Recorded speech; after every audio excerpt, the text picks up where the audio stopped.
upang lalapang malubod ang ating Panginoon.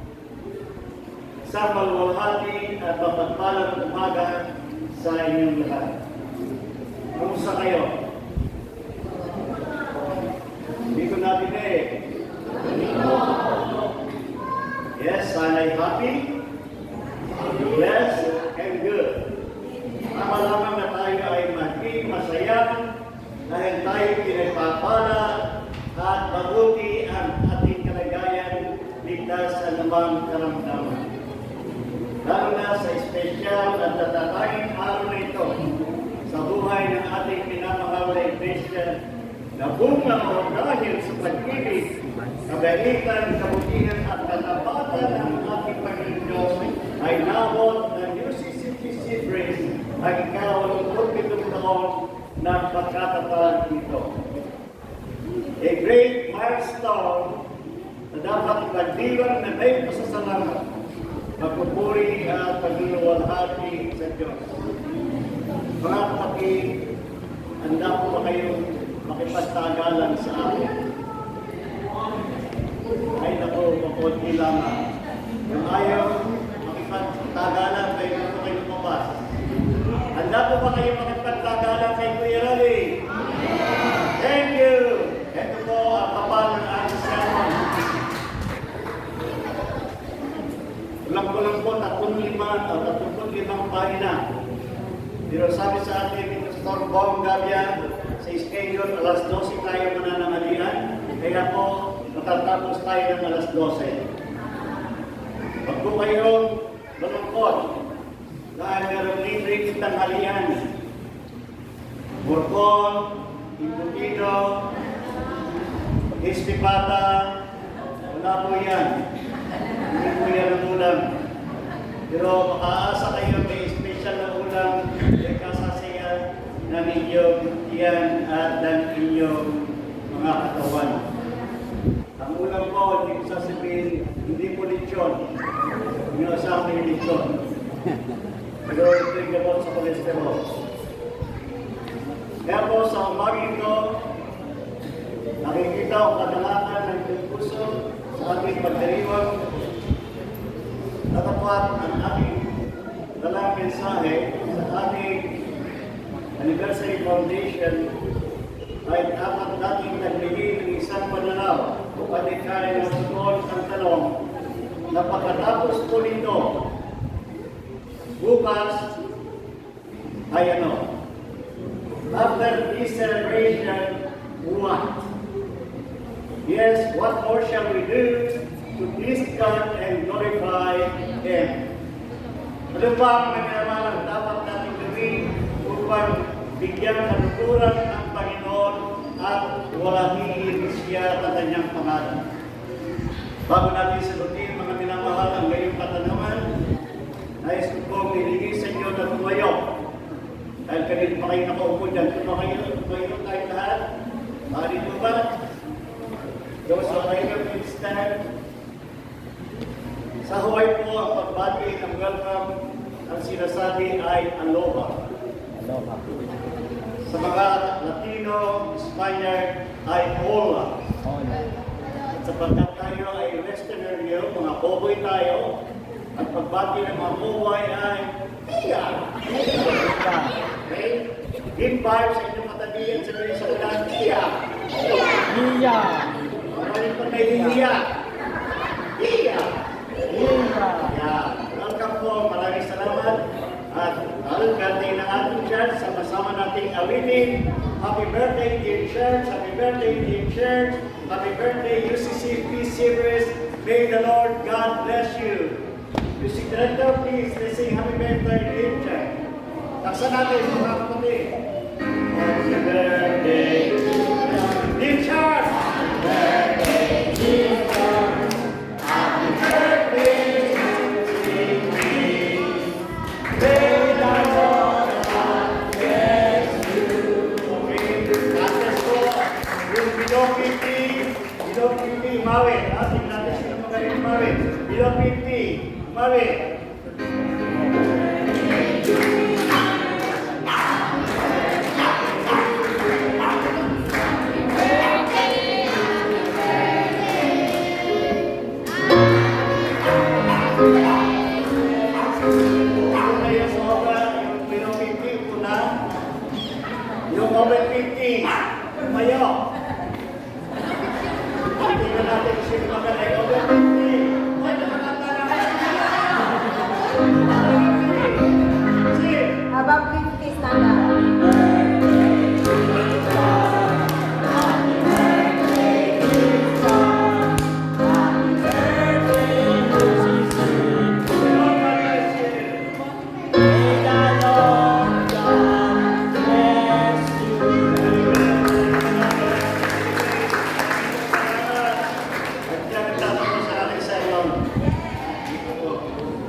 kasunod ng pagkakataon, 85, 86, 87 church anniversaries, ay ako po ang inyong pinili na magbigay o magatid ng mensahe ng Panginoon sa ating pagpili mo ngayon.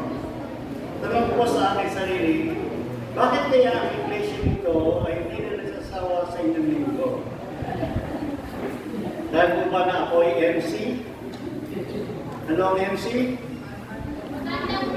Matandang cute! Ang cute. Magkagayon ba mga kalimutan ito sa pangalan ng ating conference setting Sayan na nagwing na hindi baling pumali huwag lang mabaling-balik. Ang matutuan po ng nagtaguri o palagay ng lingkod sa kanyang sarili ngayon ay hindi na MC, kundi Casey. Casey, kawawang po. Natutulog lamang sa motif ng ating pagdiriwang. Ang kawawang cowboy, walang baril, walang bala, may bulsa, walang pera, pero may beki naman, mabait, masipag, tapat at maganda pa. Ayos ba? Ayos ba? Ayos.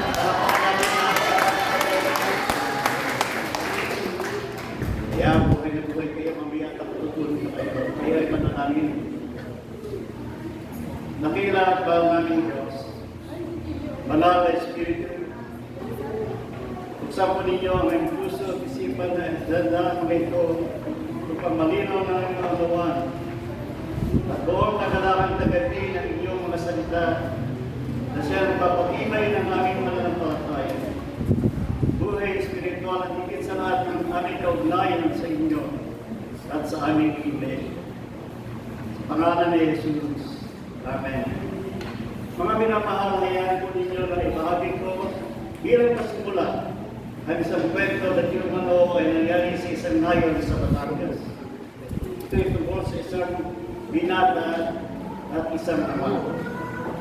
Wika ng binata, hindi ko alam kung magagawa ko yung punto ng Batanggenyo, pero tipilit mo. Ay, magandang mga ako, kain daw. Ako po si Udoy. Naparina ako pag-ipanap sa inyo na nagugustuhan ko ang inyong anak na talaga na si Kayan. At ininimit ko ang inyong kahitulog upang ligawan siya. Okay, walang masama ako, Udoy. Okay, tuloy kayo doon. Teka, ikaw kayo nakatapos ng pag-aaral? Nakatapos ka ba ng koleyo? Ay, hindi po. Ay, ito. Grade 3 lang po ang aking apo. Ha? Pero naman, kahanap buhay ng mga magulang, tulong ni Lugoy, ay namamasura lamang po. Eh, ikaw, ano ang iyong trabaho? Ay, kasama po ko sa kanila. Namamasura din po. Ay, Justin, baka nire. Iguguni kayo ito. Paano mabubuhayin ang anak kong dalaga kung yan ang iyong trabaho? Oh my God! Sabi ni Lugoy. Gulat na tinanggig. Kausap ko lamang siya kagabi. Tayo ito. May pala'y patay na. Paano po nangyari yaw? Nakikiraway po ako. Sabay alis ni Lugoy. Mga minamahal. Meron po ang katanungan na pumasok sa ating isipan habang inihanda po ang mensahe ng Panginoon para sa ating lahat sa umaga ito ay ang tanong, paano po buhayin ang isang iglesia na tunay na buhay na? Isang kongregasyon na may kainamang bilang ng miyembro na kumikilos at tumagalaw at nagpapatuloy sa katotohanan na a church is a living organism. Ito ay bunga ng pagkakasipagan ng mahal ng ating tagapagunang pastor na Kong Gabia at gulang ng kanyang kaibahay na si Sister Meg at ang buong sambahayan ng pamilya at pangalan ng Pastor Jenny at Rose, ng Chairman Albert Packley at mga Church Council, Board of Trustees, Board of Deacons, Finance Committee, Council Board sa pagkukulang ng magaling, magdagan, pasipan, at puno ng talento ng ating Director of Music, Liza Gendelda, mga pamunaan ng UCL, CWA, CYF, at mga miyembro na tapat at inaasahan sa paglingkod sa Diyos. Sila ang mga minamahal.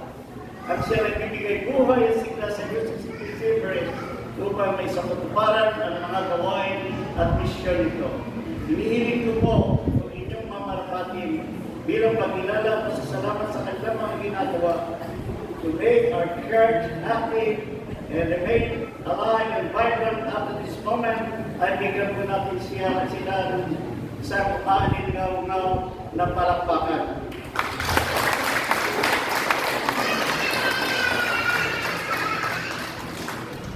Maraming salamat po. Yes, mga minamahal, tunay po na ang ating iglesia ay isang buhay na organismo. A living organism, a character and description the church must possess and have. Gumagalaw dahil kung hindi natin maaabot ang 87th foundation anniversary ng unang taon ay sinunan lamang ng ilang sambayan na papatuloy, lumago, umunti, dumami, dalapot sa mayamang biyaya at kagandahan loob ng Panginoon na hindi naglaho, hindi nawala. Sa kapila ng maraming pagsubok na kiharap sa pangunguna ng Pastor Aranya at ng mga sumusunod na pastor na nakita natin kanila. Nais ko lamang itagdag mga kapatid, ang mga laiko ng mga panahon ngayon. Ang laiko, ang assistant pastor ni Daddy ay ang pastor, at ginatawag ng Itoy, Victorino Ramos, at yun din po, Tatay Roque, Sayas Roque, sila po ang adjutant o assistant ni Daddy kung hindi sila pwede. Sila ang nagsasalmang. Hindi ang nababaihan sa Sunday School at sa Superintendent, Mrs. Bilang, Sering Bilang, Mrs. Isabel Sarian, and din po ang ating Mao, Sinaida, Rebecca Andone, Villa, Salomon Recto, at marami pong iba na matutulong upang ang Iglesia ay patuloy na buhay, gumagalaw at nagdilingkod sa Diyos.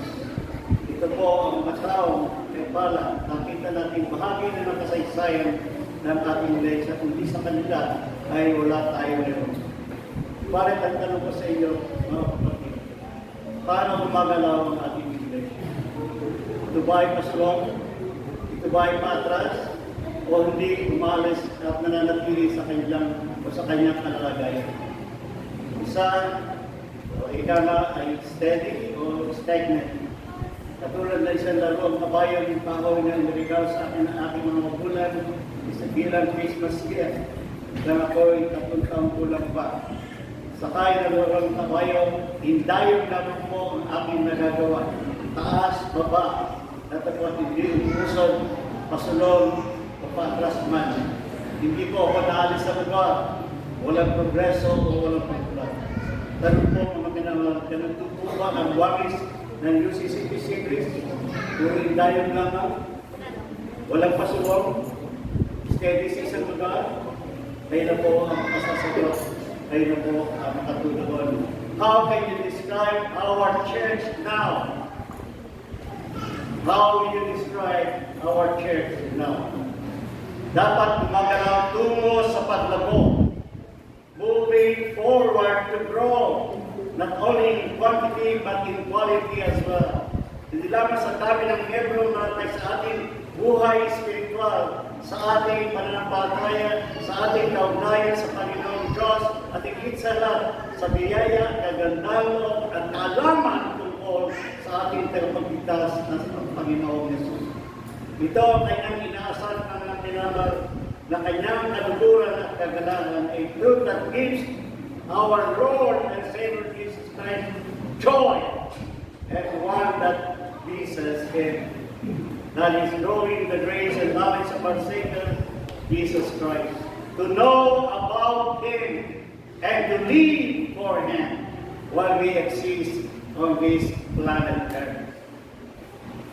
Ito po ang aking tanging hamon sa ating lahat. Sa pagdiriwang natin ng 87th year anniversary foundation. Sa hamon kay Pala na hindi mahirap gawin, kung tunay ang ating pananampalataya, kung tunay malakas, matibay ang ating pananalig sa Diyos, at mahal natin ang ating Diyos. The ABCD of faith, and service. Alam niyo po ba yung ABCD? A is availability. Mas gusto ko na inyong lingkod ang availability kaysa ability. May ability ka nga lahat kung ayaw pa naman pumunta sa iglesia kung may gawain at ikaw ay inaasahan. Hindi ka available, pastor. Nag-aalala ka pa ng bata, pastor, pupunta ko sa mall. Eh, yung po noong availability, pag sinabi ng pastor, pag sinabi ng pastor, may gawain tayo sa iglesia, you have to be there. We have to be there. Ano yung ability kung hindi naman kayo available. Wala po. Hindi magiging maluwag ang ating Panginoon. B, give the best of your time. Give the best of your treasure. Give the best of your talent. C, commitment. At ang huli, dedication. Dedication. Kung magagawa ko na dito, makakaasa ko ang Panginoon na tunay nga ang UCCP service ay gumagalaw sa paglago at pagsulong. Ano ang inyong tagon sa hapon ito?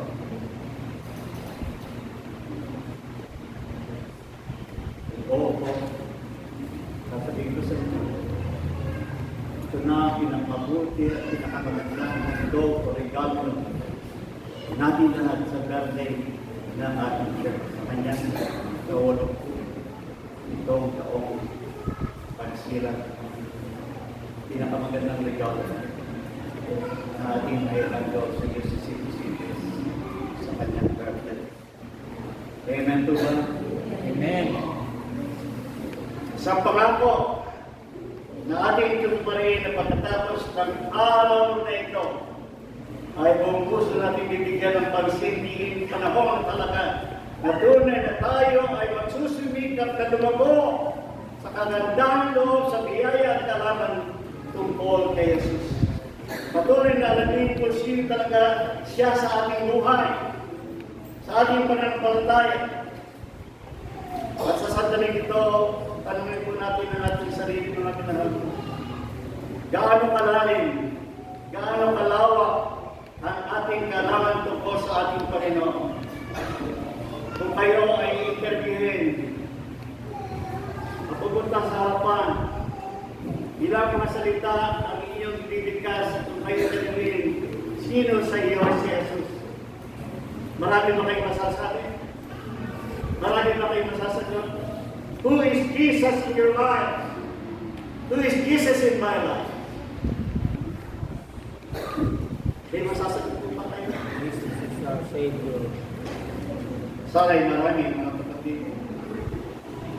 Patuloy po ba ang pagsasaliksik natin tungkol sa kanyang buhay? Pagkaalam tungkol sa kanyang mga ginawa, mga pangako, at magagandang paalaala na sinasaad sa banal na aklat. Pagkain ng mga ito, nais ko po lamang iparin sa inyong kaisipan ang malimit na awitin ng mga bata sa Sunday School. Pero ko po kung inaawit na kayo na nagsasabi, unahin ako po ng awit niya. Read your Bible, pray every day, pray every day, pray every day. Read your Bible, pray every day, and you grow. Ginagawa po natin sa nagbabasa po ba kayo ng inyong panalakla? Hindi po tayo lalagawa, hindi tayo lalaki. At dahil ito, mga pinawala sa ko, makiusap sa inyo. Tataluhan natin ang mga gawain ng ating iglesia, 2 midweek activities na mahalaga, ang Bible study online, interest, at prayer meeting tuwing Biyernes sa kalapay ito ang gabi. Dahil ang mga ito, ang aking patotoo, ay mahalagang kaparaanan upang kayo at ako ay kalugdan ng Diyos Ama. God will please you and me if we attend these activities. At lalo kayo at ako, hindi lamang sa kanyang mayamang biyaya, makinasa mahalagang alaman tungkol sa ating tagapagligtas. Nais ko pong mangyari po rin. Ang dami ng dalo sa nakaraan November 15 prayer meeting at sa bayang pagdiriwang na ika-6 na taon ng ating Council Chair Albert Paclay. Isang masayang pagkikipong ang aking naranasan na doon po ang presensya ng Panginoon pananadiwa na kung saan ang kapatid na Adeline Atangan Hernandez ay nanguna at tinulakay ng talon. Mabuti ka bang kaibigan? Isang masayang gawain at tinutungkal ng pagkalon ng ating conference minister Lynn Sarayan at ang kanyang baybahay. It was a wonderful gathering. I can testify, mga kapatid, a joyful fellowship. Sayang wala kayo. Sabi ko sa aklat ng ni Hebreo, pangkating 10, talagang 25, huwag natin pabayaan. Hindi po si Kuya Ron nagsasabi nun, ang banal na aklat, huwag natin pabayaan ang ating pagkakatipon na gaya ng ugali ng iba. Kung mag-aaral lang sa isa't isa at lalo na kung inyong mamamalas na malapit na ang araw, talagang 500 piso, ano po yung malapit ng araw? Malapit na ang araw. Araw ng sweldo. Ang pagdating ng mga kapatid. Maring bukas, maring makalawa. Handa po ba tayo ng pagdating ng ating Panginoon? Nga kailangan mga kapatid ay yung sisipin sa maging ganda sa pagdating ng ating tagapagligtas. Kaya po mga minamahal, isa pong pagsusumamo, isa pong pleading, isa pong pakiusap. Dalaw natin ang mga halagang gawain ng pagkikipon natin.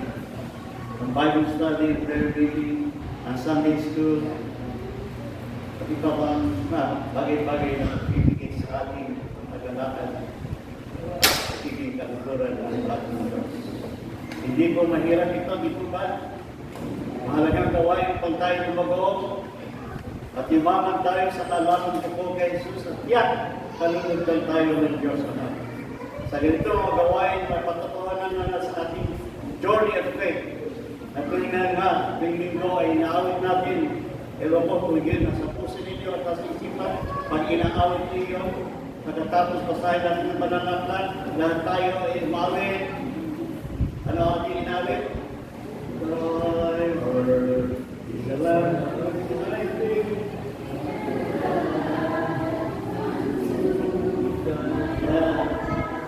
a lamp unto my feet and a light unto my path. Ilaw sa ating mga patanglaw sa ating landas at tuntunay nga ang word ng ating Panginoon ay ilawan at tanglaw, hindi po tayo maniligaw. Amen? Amen. Yan po. Eh, sa puso po natin ang ating pinatutuhanan, thy word is a lamp unto me and a light unto my path. At nilaman po yun, ang maalang-alang na isa sa atin sa Mateo 7:24, ang bawat tumirinig ng aking salita at ginaganap ito ay magtutulong sa isang tao na kanina na tinayong kanyang bahay sa ibabaw ng bato at tumabak ang ulan at bumaha at umihip ang hangin, nagpas ang bahay na yun na hindi nabagsak sa pagkakatayo sa ibabaw ng bato. Yun naman po ang sumigiling ng salita ng Diyos at hindi naman ginagawa ay matutulog sa isang taong mangmang na tinayo kanyang bahay sa buhanginan. Dumating ang bagyong Christine o Pepito. Ano ang mangyayari? Mga pinamahal. Natural tayo sa buhanginan na tayo, ito ay babagsak at kinabot. Sabi ng Panginoon sa Satan ang kanyang babagsak. Ang tanong ko sa inyo, kayo ba ay matalino? O kayo ay mamahal? Tayo ba ay matalino ng tatayo ng bahay sa batuhan? O mamahal ng tatayo ng bahay sa buhanginan? Simple lang po ang nais ni Jesus na ipalam sa inyo at sa amin sa umaging ito. Dinhin ang salita ng Diyos o basahin ang kanyang salita sa banal na aklat, gawin o ganapin ang mga ito. Ano bang pagsubok o ano bang hamon ng problema, ano bang sudalanin ang ating buhay, gaano makatindi o kabigat mga minamahal, magtatagumpayan natin lahat ito sapagkat ang ating pananampalataya ay mananatiling matibay matatag dahil ito'y nakasanding at nakatayo sa bato. Sa salita, mga salita ng ating Diyos. Hindi tayo matitinag, hindi tayo babagsak, lalo na sa paniniwala natin o pinaniniwala natin ng katotohanan na hindi tayo bibigyan ng pagsubok na hindi natin makakayanan at mapagtatagumpayan. Dahil sa pagharap natin dito, ay kasama natin ang Diyos na nangangako, hindi ko kayo iiwan, hindi ko kayo pababayaan. I'll be with you all the way. Hebrews 13:5. Amen po ba? Nandiyan po ba kayo? Iinom na kayo? Hindi pa po natatanda yung mission. At gaya ng kanyang pangako na inako po Israel, na matatagpuan sa aklat ng Isaiah Pagtata, 42, talata 1 at 2. Ganito po ang sinasabi. Ikaw ay huwag matakot. Ikaw ay akin. Kapag ikaw ay tumarang sa tubig, ako'y sasa iyo. At sa mga ilog ay hindi ka tatakpan niyaon. Pagka ikaw ay lumalakad sa apoy, hindi ka masusunog o mamimilas man ang alam sa iyo. For the price of 500. May premyo po ang masasagot. Sino-sino ang tatlong lalaki na itinapon ng hari ng Nabucodonosor sa babaw o mabangis na unong nagpiliya? Dahil hindi sila sumunod sa utos ng hari na sumamba sa larawang ito. Sino po yung tatlong lalaki?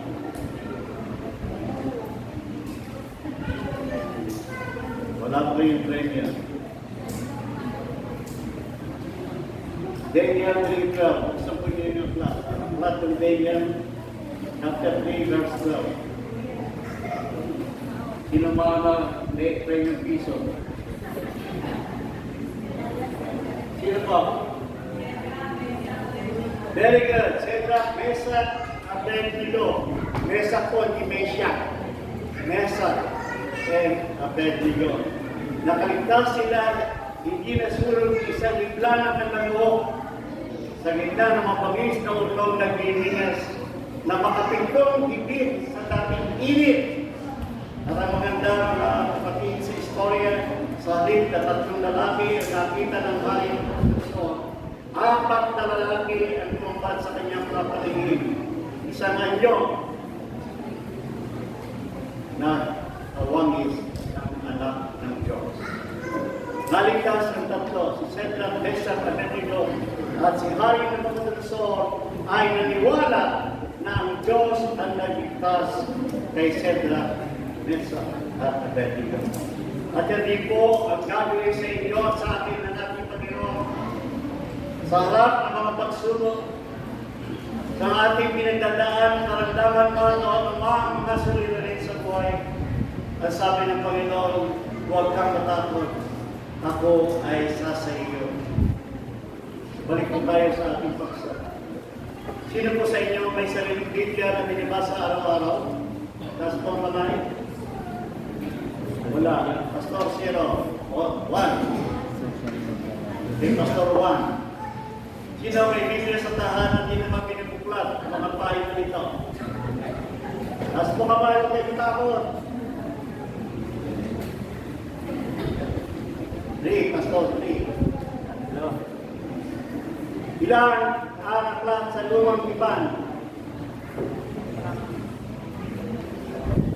Ito na makasagot. Sa bagong tipan?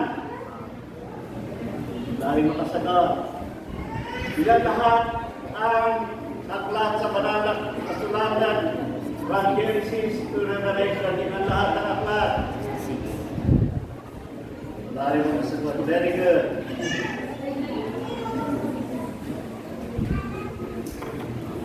Bakit po gano'n?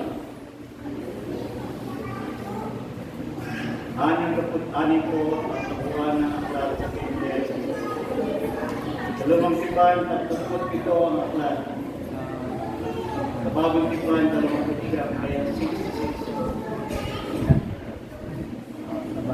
Dahil dyan, maaari wala rin makasagot. Ilan sa inyo nakapasa ng Genesis to Revelation? Ano at ng aklat? Ilan na po? Pastor, 0. Mga minamahal, paano po hindi niyo mailalarawan ang inyong Bible kung meron kayong taglay? Ang Bible niyo sa inyong tahanan, ang Bible niyo sa inyong salib, ang Bible niyo kung meron kayong library sa inyong bahay, paano niyo po mailalarawan? Katulad po ba siya ng isang Bible na taglay ng mag-asawa na nagpapatuo ng ganito?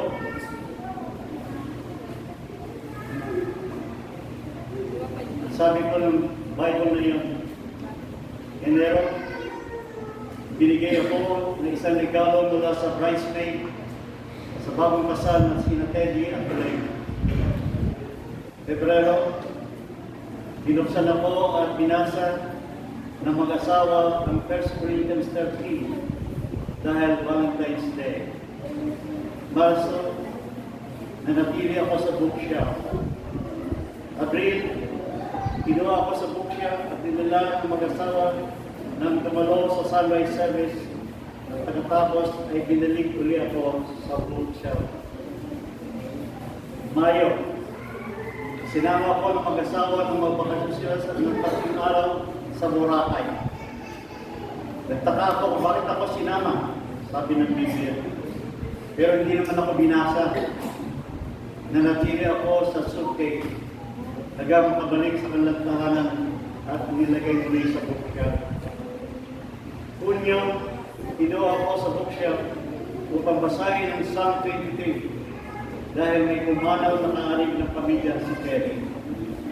Hulyo, nilabas ako sa sala at ilagay sa lugar kung saan madaling makita ito ng pastor at magdarating pastor para bumisita.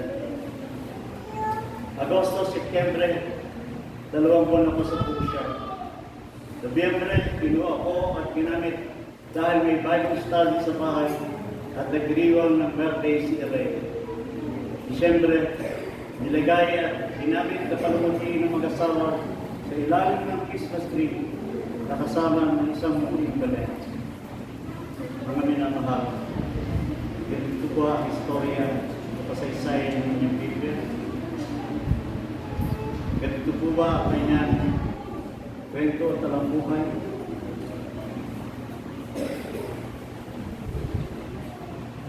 Ganito po.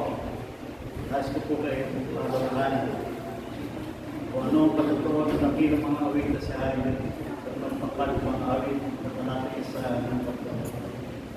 Ito ang kanyang pagkakatawa para kanyang makinig kayo.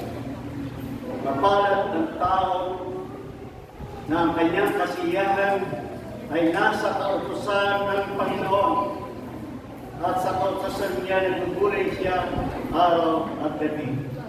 At siya'y parang magiging punong kahoy na itinirin sa siping ng mga agos ng tubig na nagbubunga sa kanyang kapanahonan ng kanyang daw na may hindi malalanda at naman ang kanyang gabi ay giginhaw. Sa madaling salita, mga minamahal ng pagbabasa ng gulay-gulay ng salita ng Diyos araw at gabi ay hindi lamang matutulad sa isang punong kahoy na may sariwang dahon manapay. Ang sanga nito o mga sanga nito ay may mga bungang taglay tungo sa kaginhawan. Pakiusap po. Subukan po natin na gawin ang pagbabasa ng salita ng Diyos. Kahit ako isang oras sa isang araw. We've got 24 hours a day. Isang oras lamang po ilan natin o 30 minutes lang.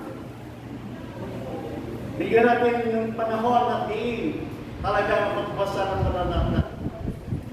Reading and praying to know the will of God on that day. Ilang oras ang inyong ginagamit, sinasayang ko pa yung nagka-Facebook. Ilang oras ang inyong nilalaan pag kayo nanonood sa mga teleserye.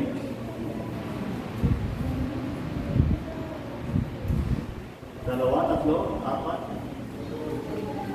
Apat at dalawang oras yan. Bawasan niyo po. Kunin niyo yung 30 minutes. Bigay niyo sa Panginoon. Kung umaga kung gabi at tanghali, gawin po ninyo yun. at makakaasa kayo na patotoo at tunay ng sinabi ng laki ng mga uwing. Kayo ay iginhawa, ang buhay ninyo ay iginhawa at masisihan kayo sa inyong buhay. Subukan natin mga kapatid ang pagbasa ng salita ng Diyos. Kahit sa sandaling aking sinasabi sa inyo. Upang kausapin ng Panginoon, ginamit sa panalangin, sa pamagitan ng pagbasa ng salita ng Panginoon, ay nabaong makikita natin ang kanyang kalooban sa araw ngayon. Huwag po tayo tutulad sa isang lalaki na mayroong problemang dala. Inuwa yung aklat, hindi naman nagbabasa. Ang kanyang ginawa, basta binuklat na lang at binigay yung daliri ko sa talatan kung saan nakatuloy yung kanyang tuturo. At nang binuksan niya, nakita niya ang talata. At si Judas ay nag-victi. Nalungkot na lalaki. Sabi niya, hindi tamas to sa atin. Kaya sila nila yung kanyang Biblia. Binuksan muli, bata, ipinduro muli. Patalatan kung saan muntong kanyang daliri. Basahin niya, gawin mo madali. Huwag kong gano'n ang pagbabasa ng pananaklan. We have to have a devotion, like a daily prayer, na araw-araw ay aking kinamay at tayo doon ay nalalago sa alaman at nalalo ng ating Panginoon. At kung sino siya. Kaya sa katapusan, nawawas na po ba? Patapos na po. Sabi po ng Apostol Juan, pangkat ay kalabing na. Talatang isa hanggang ka. Ito ay binanggit ng ating Panginoon Jesus. Ako ang tunay na puno ng butas. At ang aking mga magsasaka, bawat sanga sa aking hindi nagbubunga ay inaalis niya. At ang bawat sanga na nagbubunga ay nililis niya upang lalong magbunga. Kaya't manatili kayo sa akin at ako'y sa inyo. Gaya ng sanga na di makapagbunga sa kanyang sarili, maliban na nakakabit sa puno, gayon din naman kayo, maliban na kayo ay manatili sa akin. Ako ang puno ng ubas, kayo ang mga sanga, ang manatili sa akin at ako'y sa kanya, ay siyang nagbubunga ng marami sapagkat kung kayo'y hiwalay sa akin, ay wala kayong magagawa. Kung kayo'y hiwalay sa akin, wala kayong magagawa sa akin ng Panginoon. Kung sino man na hindi manatili sa akin, ay siya'y matatabong katulad ng sanga at matutuyo at manatitilunan at ihahati sa apoy at masusunod. Nasa atin minamahal ang pagpili. Nasa atin ang pagpapasyali at umaga. Tayo ba ng mga sanga na nakakapit at nanatili sa Diyos na nagbubunga? O mga sanang hiwalay sa Diyos, na kapag dakay matutuyo at itatapon sa apoy at masusunod. Sana yung una ang ating kalalagayan. Manatili sa Panginoon upang lumako at pagbunga na siyang nais at tuluguran ng Diyos ang ating Ama. At siya rin ang nagpapalago ayon sa 1 Corinthians 3:6. At ito po ang aking namang sa akin at kasunod. Hindi natin po sa mga minamahal. Makita nawa ng Diyos, ng ating Ama, ng ating tagapagligtas, ng ating mga alin, UCC Igres, at ng bawat isang tayo at nagpamahal sa ating Iglesia, ay tunay na makikita ng magugtog na pagnanais na lubago. Mula sa araw na ito, hanggang sa mga panahon natin, sa biyaya, kagandang at kadaman, tungkol kay Kristo Jesus. Na siya nating puno, siya nating masasaka, at tayo kanyang kasahan. Mga sahan na nagbubunga dahil nananatili tayo sa ating Panginoon. At kung mangyayari ito, iyak na pagkukuran tayo ng Diyos. Iyak na kadulugan tayo ng ating Panginoon. Sa katapos-tapusan, Mark, pwede ba? Ikuhan ko lang ito. Ito po ay punong pagmasya. At Basta niya may mga minamahal.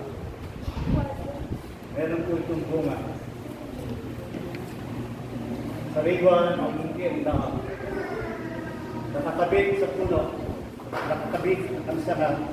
Kaya siya ay sariwa at nagbubunga.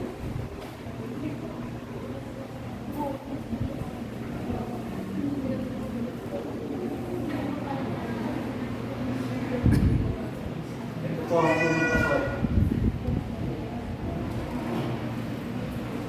Ano nakikita niyo? Lanta. Lanta. Lanta. Liyo. Hindi sariwang dahon. Hindi luntian. Hindi katulad ng puno. Saan kayo mga kapatid? Sariwa. Sa inyong pananampalataya at pagmamahal sa Diyos at tao. Sa Kayo ba ay sariwa. sa puno pa lang ng sip? O yung puno pasoy na lanta, liyo. Sabi sa ganang kapasulatan siya at nasilim at sa'yo tatapon sa puno. Saan po tayo? Malaman siya. Saan ay piliin niyo po? Piliin niyo ang magandang buhay. Piliin niyo ang masayang buhay. Piliin niyo ang masaganang buhay. At ito po ang patotoo ng Panginoon.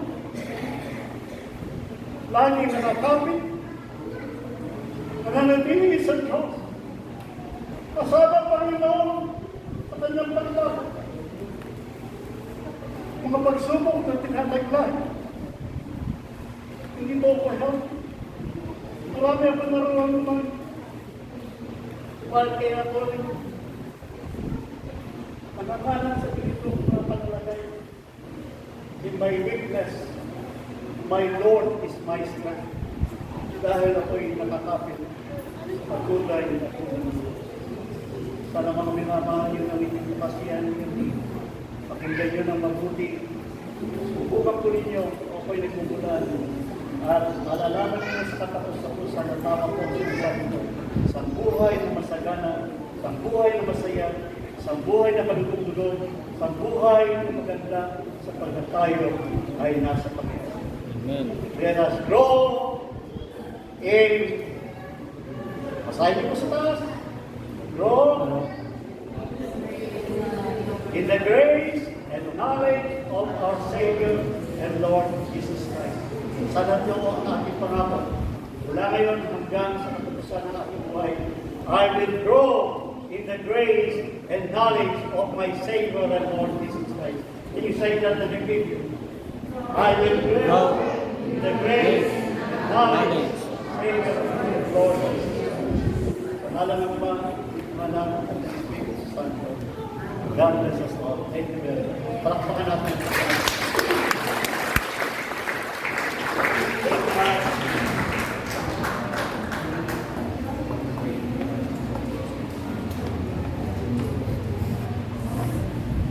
Balik na.